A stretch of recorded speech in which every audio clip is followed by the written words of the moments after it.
Good morning সবাইকে। আজকে একটা ছোট্ট একটা ব্লগ বানাচ্ছি, যেটা হচ্ছে আজকে তারাপীঠ যাচ্ছি প্রায় 15 বছর বাদে। কারণ কিছু ঠাকুরের কাছে কিছু প্রেয়ার্স ছিল, কিছু মানত ছিল, সেটা পূরণ করতে যাচ্ছি। ছোট্ট একটা ব্লগ বানাবো, মোটামুটি 8-10 মিনিটে, টোটাল 1-2 দিনে। তো আশা করি মোটামুটি ব্লগটা দেখুন, লাইক ফাইক করুন, শেয়ার করুন। খুব কম তো ব্লগ বানাই, প্রফেশনাল না তো, ব্যাপারটা হচ্ছে সেটাই। চলো দেখা হচ্ছে ট্রেন ব্লগে একবারে। এখন মোটামুটি যাচ্ছি হচ্ছে আমাদের ইয়েতে, আমার কলকাতা স্টেশনে কোন দিকে দিয়েছে সেটা তো আর জানি না, ফার্স্ট টাইম কলকাতা স্টেশন আসা।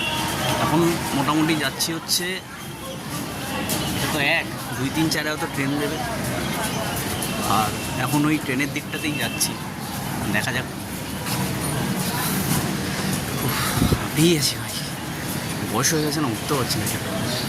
দেখ গিয়ে এখন যাচ্ছি ওইখানে। আজকে একটা এক্সপ্রেসের সুন্দর একটা ব্লগ বানাবো। তো আরেকটা প্রবলেম হচ্ছে, আমরা স্লিপার মানে ওই চেয়ার কারের হয়তো টিকিট পেয়েছি, এসিরটা পাইনি। কারণ এসিরটা এই সময় না তৎকাল ছাড়া তৎকালও পাওয়া যাচ্ছিল না। তো এখন দেখা যাক, আপাতত ওই প্ল্যাটফর্মে তো ট্রেন দেবে, এবার ডিপেন্ড করছে কোন প্ল্যাটফর্মে দেবে, ওটা নিয়ে যাচ্ছি ফ্যামিলি শুদ্ধ। তো এবার দেখা যাক। এখন নামলাম 3 কি 4, ওখান থেকে ট্রেন ধরবো। আর আমি কোচটাও, কেবিনটাও শেয়ার করবো। কেবিন বলতে ওই পাবলিক কোচ যেটা। ভাই কী গরম, জানি না তারাপীঠে কীরকম গরম হবে, মাথা খারাপ হয়ে যাবে না।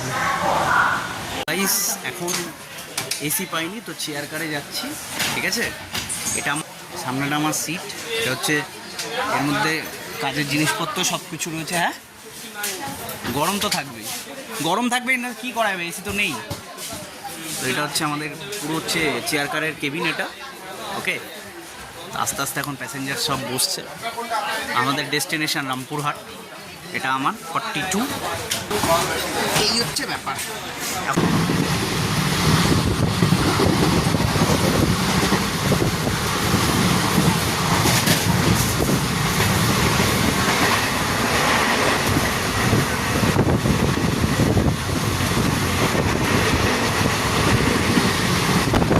মোটামুটি স্টেশনে ব্লগটা দেখাতে পারিনি, কারণ আমি মানে ভালো লাগছিল না ভাই, গরমের মধ্যে আর ভালো লাগেনি। এই নদীটা, এইখানে এই নদীটা লাস্ট আমি আজ থেকে প্রায় 10-12-15 বছর আগে দেখেছিলাম। এই নদী ওপারও করা যেত। আজকে তো জল রয়েছে কম বেশি, এখন জল ঢল রয়েছে, এদিক দিয়ে মানে জোয়ার রয়েছে। ভাটার সময় না, ছোটোবেলায় 2010 ওই 10 বছর বয়সে এই নদীটা এপার ওপার করেছি, বাট এই বাড়িগুলো এখন কিচ্ছু ছিল না তখন, ঠিক আছে। অনেক উন্নত করে দিয়েছে তারাপীঠ, কারণ আগে যেইটা ছিল 10 বছর আগে, এখন কিন্তু সেই জিনিসগুলো নেই, ঠিক আছে। আর যা গরম সালা একদিনে নাইজেরিয়ান বানিয়ে দেবে মোটামুটি। যাই হোক, অসুবিধা নেই। এই হচ্ছে আমাদের তারাপীঠ লোকেশন,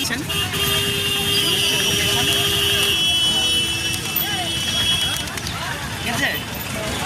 এই দিকেই তো আমরা থেকেছিলাম একবার, এই রুটটাতে। হ্যাঁ, এই হচ্ছে হোটেলস সব, যাচ্ছি এখন, ঠিক আছে। আর যেই হোটেলটায় থাকবো, সেই হোটেলটা যদি আমার পারফেক্ট লাগে, ডেসক্রিপশানে নাম্বার দিয়ে দেবো। যারা যাবে তারাপীঠে, তারা ওই হোটেলের সাথে কথা বলে নেবে। হয়তো টাকা পয়সা হয়তো সুবিধা হতে পারে, ঠিক আছে। এমন টাকা পয়সার হয়তো সুবিধা হতে পারে, কারণ মনে হয় যে ঠাকুরের কাছে পুজো দেওয়া তো আজকে বিকালের মধ্যে কমপ্লিট করব। আর আমার মনে হয় যে আমি যেই হোটেলটায় থাকবো, যদি ভালো লাগে ভাই, তাহলেই নাম্বার শেয়ার করো। ফালতু হোটেলের নাম্বার তো শেয়ার করে লাভ নেই, বেকার উঠে ভাই। লোক যদি যায় কখনো আমার রেকমেন্ডে, এসে আমার কমেন্ট বক্সে বা ওপেন গালাগালি দিয়ে যাবে, ওটা করে কোনো লাভ নেই। আপাতত যাচ্ছি, এখন দেখি হোটেলটা কোথায়। তো শ্মশানের দিকটায় যাচ্ছি, এখানে দেখি যদি শ্মশানের পাশে যদি কোনো হোটেল সামথিং কিছু থাকে, দেন দেখবো। হোটেলটা ওরা একটা ছোট্ট একটা রিভিউ দিয়ে দেবো।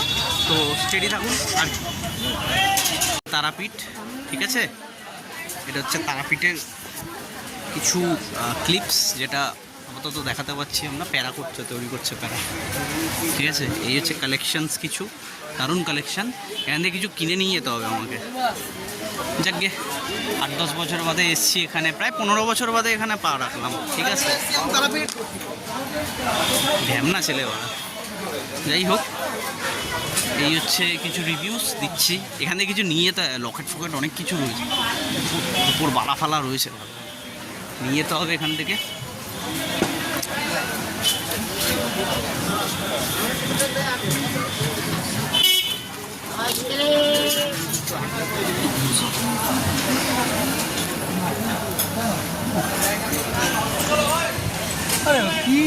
দেখতে আসে সব সময় কিন্তু এই হচ্ছে ব্যাপার।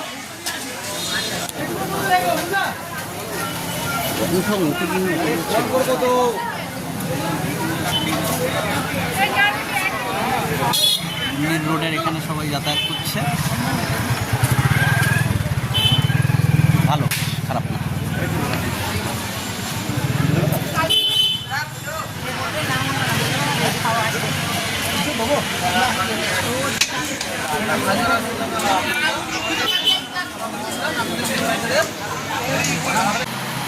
তোমার এই হচ্ছে আমাদের হচ্ছে মানে একটা রুম ছোট, এক রাতের ব্যাপার, ওর জন্যই থাকবো। কিন্তু প্রবলেমটা এটা হচ্ছে রুমটা প্রচণ্ড ছোট। ফার্স্ট অফ অল বাথরুম পায়খানাও ঠিকঠাক আছে কম বেশি, ঠিক আছে, বাথরুম পায়খানাও ঠিকঠাক আছে, কিন্তু প্রবলেমটা হচ্ছে রুমটা প্রচণ্ডই ছোট। আর এটার মধ্যে বক্স আছে, জল ফল তুমি যদি খেতে চাও দেন তুমি খেতে পারো, ঠিক আছে, কিন্তু রুম প্রচণ্ড ছোট। এত রুম থাকা যায় না, তাও একদিনের ব্যাপারগুলো ওর জন্য ম্যানেজ করে নাও, নাহলে আমি বলতাম অন্য রুমেই যেতে, অন্য হোটেলেই যেতে, আমি এটা বলতাম, কিন্তু গরমে ভাল লাগছে না, ওর জন্য আমি বললাম যা আছে ভাই থাকুক, কাল সকাল 9টার মধ্যে এমনি বেরিয়ে যাবো বাড়ির দিকে, তো এত হেজিটেট করে লাভ নেই, ঠিক আছে। এই হচ্ছে ব্যাপার, এই হচ্ছে আমাদের রুম, ঠিক আছে। মুখ চোখ পুরো গেছে আমার, আমি ফ্রেশ হয়ে দেন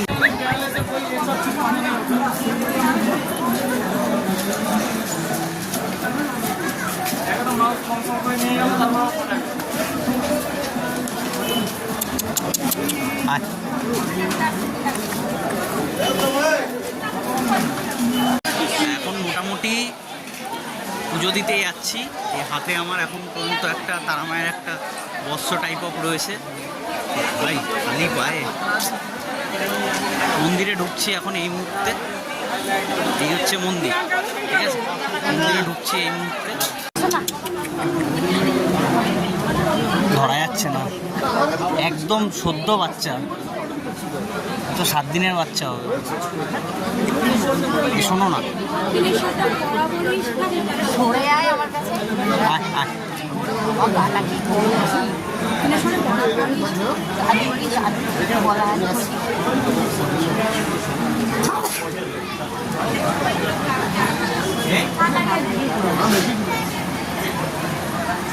আদর খাচ্ছে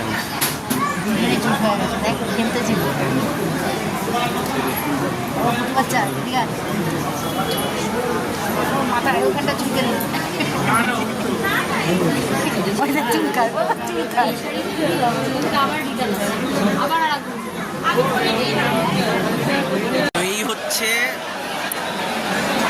এই হচ্ছে আমার মুখের ফেসের অবস্থা, অ্যান্ড এই হচ্ছে আমার হাতের সিঁদুর, ঠিক আছে।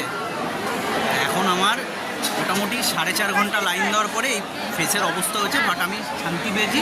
মন্দির বন্ধ হয় 6টায়, 5:59 গিয়ে পুজোটা দিয়ে আসতে পেরেছি, নাহলে আরও 1 ঘন্টা 1.5 ঘন্টা লেট হতো। হ্যাঁ, আমরা 500 টাকার তোমার দিয়েছিলাম, পুজো দিয়েছিলাম, আর মনে হয় 3 জনের 500 করে গেছে, মানে 1,500 টাকা আমার গেছে হচ্ছে পুজো দিতে।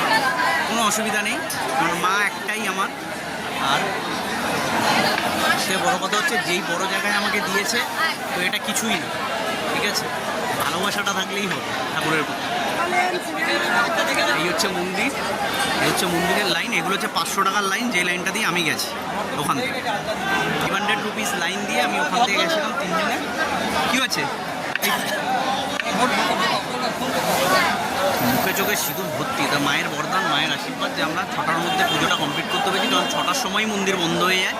মা ছিলেন বলেই দর্শনটা দিতে পেরেছি, এটাই অনেক কাইন্ড হার্টেডভাবে। পুজো কমপ্লিট দেওয়া কম বেশি, তখন তো একটা ভিডিও বানালাম। মেন ব্যাপারটা হচ্ছে, আমি যদি একটা সোজা সাপেক্ষে যদি একটা কথা বলি, আমি হোটেলে গিয়ে না হয় এই কথাগুলো বলছি, ওকে, অলরাইট। তো আপাতত আমার পুজো দেওয়াটা শেষ, ঠিক আছে, কিন্তু একটা প্রবলেম যেটা আমি জেনুইনলি মানে করেছি, একটা আইডেন্টিফাই করেছি, সেটা হচ্ছে, দেখো, পুজো সবাই দিতে চায়, ঠিক আছে, আজকের ডেটে প্রত্যেকটা মানুষই তারাপীঠে পুজো দেওয়ার জন্য আসে। প্রবলেমটা কোথায় হয়, ওখানে বললো আমাকে যে 3 জনে 500 টাকা করে। আমি বললাম চলো ঠিক আছে, 3 জন 500 টাকা দেবো। 3×5 15, 1,500 টাকা। আর আমি হচ্ছি তোমার ওই আর ওই টুকটাক ওই 1,500 টাকার মতোই গেল। 501 টাকার ডালা দিলাম, টোটাল 2,000 টাকা গেল। ভালো কথা। ওটা ভিআইপি লাইন আর জেনারেল লাইনের মধ্যে কোনো তফাৎ নেই। কেমন? প্রবলেমটা কি হয়, ওখানে 3-4 ঘন্টা লাইন, এখানেও 3 ঘন্টা লাইন। আমার 500 টাকা দিয়ে আলটিমেটলি কোনো লাভ কিছু হলো না। আর সব থেকে বড় কথা, যেই মন্দিরের যেমন হয় কালীঘাটে বড়, মানে তারাপীঠে বড় মায়ের, মানে তারামার বড় মন্দির, মানে যখন ঢোকাচ্ছে তখন কুত্তা বিড়ালের মতো ঢোকাচ্ছে, চলুন কোনো, তখন জেনারেল আর 500 লাইন সব একসাথে গেল। প্রবলেমটা হচ্ছে এখানে, প্রবলেমটা হচ্ছে সব থেকে বড় কথা, আমি মানে টাকার সাথে মোটামুটি চলো কম্প্রোমাইজ করিনি, কারণ আমি জীবনে অনেক জিনিস হারিয়ে মাকে পেয়েছি। মায়ের ডাক এসছে, আমি এসছি। 15 বছর ধরে পাচ্ছিলাম না, সেটা হয়তো একটা বড় চাকরি করার পরে সেটা হয়তো করেছে। কিন্তু প্রবলেম হচ্ছে এখানে পুজোর নামে ব্যবসা করা হয়। সিম্পল ব্যাপার, পুজোর নামে এখানে ব্যবসাটা চলে। কেন? মেন প্রবলেম এটা হচ্ছে যে আপনি পুজোটা দিতে গেছেন, আপনি যদি মায়ের ভক্ত হয়ে থাকেন তাহলে 500-1000 টাকা কিছু ব্যাপার না। প্রত্যেকটা মন্দিরে যাচ্ছি 10 টাকা 20 টাকা করে। শিবের মাথায় জল ঢালবো, দুধের দাম 50 টাকা। ব্যবসা হচ্ছে, অ্যাকচুয়ালি এটা পুজো দেওয়া বলে না, এটাকে বলে বিজনেস। র ভাষায় বিজনেস, ব্যবসা হচ্ছে। এখানে আমাকে বলছে এখানে টাকা দিতে হলে এখানে টাকা দিতে হবে, ওখানে ওটা করতে হবে। আরে ভাই, আমি সিম্পল অ্যাজ দ্যাট, আমি পুজো দিতে এসেছি, আমি 500, 1000, 1,500 টাকাও দিলাম। আমার প্রশ্ন একটাই, আমি তাহলে লাইনে ভালো করেই পুজোটা দিতে পারবো। এবার বেরাচ্ছি, আর ধূপকাঠি কেনার জন্য পয়সা, ইটস ওকে।